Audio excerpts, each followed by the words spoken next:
आमच्या इथले विद्यमान आमदार डॉक्टर आपले राजेश विटेकर साहेब, नावासहित सांगतो कोणाला काही, यांची इच्छा पहिलेपासून की एकाच्या प्लॉट मध्ये बसवायची त्या रेस्ट हाऊसच्या बाजूला. आता ती एकाच्या जागाच्या मालकीची जागा आहे. त्याच्या जागेत तुम्हाला बसून काय बहादूरपणा करायचा आहे? तुम्हाला बसवायचं एखादी जागा मोठी विकत घ्या, तिथं बसवा की, तुम्हाला नको म्हणले कोणी.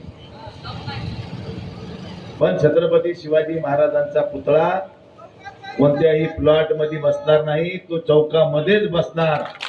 आपल्याला ह्या निमित्तानं सांगतो.